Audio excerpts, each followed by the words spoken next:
ഞങ്ങൾക്കും ജീവിക്കണം. രാത്രികാല മയക്ക് നിരോധനത്തിനെതിരെ ആർട്ടിസ്റ്റ് ഏജന്റ്സ് കോർഡിനേഷൻ കമ്മിറ്റി AICCയുടെ നേതൃത്വത്തിൽ സെക്രട്ടേറിയറ്റിന് മുന്നിൽ ധർണ സംഘടിപ്പിച്ചു. ധർണ ചലച്ചിത്ര പിന്നണി ഗായകൻ പന്തളം ബാലൻ ഉദ്ഘാടനം ചെയ്തു.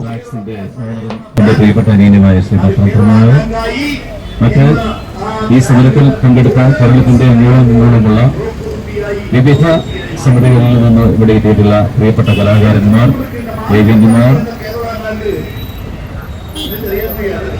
വലിയ കോവിഡ് കാലത്ത് തൊഴിലവസരങ്ങൾ ഏറെ നഷ്ടമായി. ക്ഷേത്ര ഉത്സവ പരിപാടികൾ കുറഞ്ഞു വരികയും ചെയ്യുന്നു. അതിനിടയ്ക്ക് രാത്രി 10 മണിക്ക് ശേഷമുള്ള മയക്ക് നിരോധനം ഏറെ ബുദ്ധിമുട്ടുകൾ സൃഷ്ടിച്ചിരിക്കുന്നു. ഇതുമൂലം രാത്രി 10 മണിക്ക് ശേഷമുള്ള പരിപാടികൾ പല സ്ഥലങ്ങളിലും നിർത്തിവെക്കുകയും ചെയ്യുന്നു. ആയതിനാൽ ക്ഷേത്ര കോമ്പൗണ്ടുകൾ ക്ഷേത്ര ഓഡിറ്റോറിയമായി കരുതണമെന്നും ക്ഷേത്ര കോമ്പൗണ്ടിനുള്ളിൽ മാത്രം മൈക്ക് പ്രവർത്തിപ്പിക്കുവാനുള്ള അവസരം നൽകണമെന്നും ഈ മേഖലയിൽ പ്രവർത്തിക്കുന്നവർ നേരിടുന്ന പ്രതിസന്ധിക്ക് പരിഹാരം കാണണമെന്നും കാണിച്ച് അധികാരികൾക്ക് പലതവണ നിവേദനങ്ങളും അപേക്ഷകളും നൽകിയെങ്കിലും ഇതുവരെയും പരിഹാരം ഉണ്ടായിട്ടില്ലെന്നും അതിനാലാണ് ഈ വിഷയം വീണ്ടും സർക്കാരിന്റെ ശ്രദ്ധയിൽ കൊണ്ടുവരുന്നതിന് വേണ്ടി AICCയുടെ നേതൃത്വത്തിൽ ധർണ സംഘടിപ്പിച്ചിരിക്കുന്നതെന്നും സംഘടനാ ഭാരവാഹികൾ പറഞ്ഞു. President Vayakkel Madhu, secretary Pramod tracks, treasurer Umesh Anugraha തുടങ്ങിയവർ മാർച്ചിനെ അഭിസംബോധന ചെയ്ത് സംസാരിച്ചു. നടക്കുമ്പോൾ ഒരു കലാകാരന് ഒരു പെർഫോമൻസ് ചെയ്യുമ്പോൾ സാമ്പത്തികത്തെക്കാൾ ഉപരി അവന് കിട്ടുന്ന മാനസിക സന്തോഷവും അതിന് ഉപരി ഉണ്ടാകുന്ന ഊർജവും മുന്നോട്ടുള്ള ജീവിതത്തിന് ഒരുപാട് സന്തോഷം നൽകുന്ന കാര്യമാണ്. പക്ഷേ കുറച്ചു കാലമായിട്ട് അത് നടക്കുന്നത്. ഞാൻ ഉൾപ്പെടെയുള്ള ഞാനൊരു 40 വർഷമായിട്ട് ഈ സംഗീത രംഗത്തുണ്ട്. പക്ഷേ ഇപ്പോൾ ഒരു മലച്ചേട്ടൻ പറഞ്ഞത് 100-300 സ്റ്റേജുകൾ ഒരു സീസണിൽ പാടിയിരുന്ന ഒരാളാണ് ഞാൻ.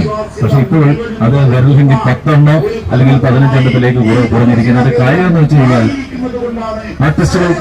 ആർട്ടിസ്റ്റിന്റെ ഒരുപാട് ആർട്ടിസ്റ്റുകളായി നാടൻ പാട്ടായി, നാടകമായി, നാടകങ്ങളൊക്കെ നേരത്തെ ഉണ്ട്. പക്ഷെ നാടൻ പാട്ടും ബാൻഡും ഒക്കെ ഈ അടുത്തിടെയാണ് കൂടുതൽ കേരളത്തിൽ ശക്തിയാർജ്ജനം ചെയ്തു വന്നത്. പക്ഷെ നമുക്കറിയാം, കലാകാരന്മാരെ ഞാൻ എപ്പോഴും പറയുന്നത് ഒരു തരമെന്നോ 2ാം തരമെന്നോ 3ാം തരമെന്നോ 4ാം തരമെന്നോ വ്യത്യസ്തമായി തിരിച്ചിരിക്കുന്ന ഒരു കാറ്റഗറി നമ്മുടെ കേരളത്തിൽ ഇന്നും അരങ്ങേറുന്നുണ്ട്. അതിന് ഒരു മാറ്റം വരുവാൻ നിങ്ങൾ നോക്കിയിട്ട് ഇവിടെ ഇരിക്കുന്നതിലെല്ലാം സാധാരണക്കാരായ കലാകാരന്മാരുണ്ട്. ഇവിടെയുണ്ട് വലിയ റേറ്റ് വാങ്ങിക്കുന്ന കലാകാരന്മാരൊന്നും ഇവിടെ കാണുന്നില്ല. എന്തുകൊണ്ട് കാണുന്നില്ല? ഇതിന്റെ ഫലം അവർക്കൂടല്ലേ കിട്ടുന്നത്. എന്തുകൊണ്ട് അവർ കാണുന്നില്ല? ഞാൻ എപ്പോഴും സാധാരണക്കാരന്റെ കൂടെ തന്നെയാണ്. അതുകൊണ്ടാണ് ഞാൻ എന്റെ വിളിച്ചതിൽ ഞാൻ വന്നതും. കലാകാരന്മാർക്ക് നീതി കിട്ടണം. എല്ലാ കലാകാരന്മാരും ഒന്നാണ്. ബാല നടത്തുന്നവരും, നാടകം നടത്തുന്നവരും, ഗാനമേള പാടുന്നവരും, സിനിമാ പിന്നണി ഗായകരും എല്ലാവരും കലാകാരന്മാരാണെന്നുള്ള ചിന്താഗതിയോടെ മനസ്സിലാക്കുവാനും അവർക്ക് വേണ്ട അംഗീകാരം നൽകുവാനും സമൂഹം തയ്യാറാകണം. തീർച്ചയായിട്ടും അധികാരമുള്ളവരാണ്. ഈ പ്രശ്നങ്ങള് വളരെ ഗൗരവകരമായ ഒരു പ്രശ്നമാണ്. അത് സർക്കാർ തലങ്ങളിലേക്ക് എത്തിക്കുവാൻ നാം ഓരോരുത്തരും ബാധ്യസ്ഥരാണ്. പല പ്രധാനമായിട്ടുള്ള കാര്യങ്ങൾ എനിക്ക് മുമ്പ് സംസാരിച്ച പ്രിയപ്പെട്ട പന്തളം ബാലൻചേട്ടനും വൈക്കൽ മുതച്ചേട്ടനും ഉൾപ്പെടെ ഇവിടെ പ്രതിപാദിച്ചിട്ടുണ്ട്. നമുക്കറിയാം, ഉത്സവവേദികളിൽ, ആഘോഷവേദികളിലെല്ലാം 10 മണിക്ക് ശേഷം സൗണ്ട് സിസ്റ്റം ഉൾപ്പെടെ ഉപയോഗിച്ചുകൊണ്ട് പ്രോഗ്രാമുകൾ അവതരിപ്പിക്കരുത് എന്നുള്ള കോടതി വിധിയുടെ ഭാഗമായി കേരളത്തിലെ കലാസമൂഹം ഏറെ ദുരിതമനുഭവിക്കുന്ന ഒരു കാലഘട്ടമാണ്.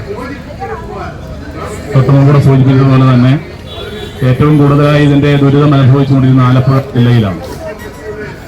അവിടുത്തെ കളക്ടർ ഇപ്പോൾ കൊല്ലം ജില്ലയിലെത്തിയതിനു ശേഷം അവിടെ കുറേയും കൂടി ശക്തമായി തന്നെ അത്തരം രീതിയിലുള്ള പ്രവർത്തനങ്ങളുമായി മുന്നോട്ട് പോകും എന്നാണ് മനസ്സിലാക്കുന്നത്. വളരെ കർക്കശമായിട്ട് പരിപാടികൾ നിർത്തിവെക്കുന്നു.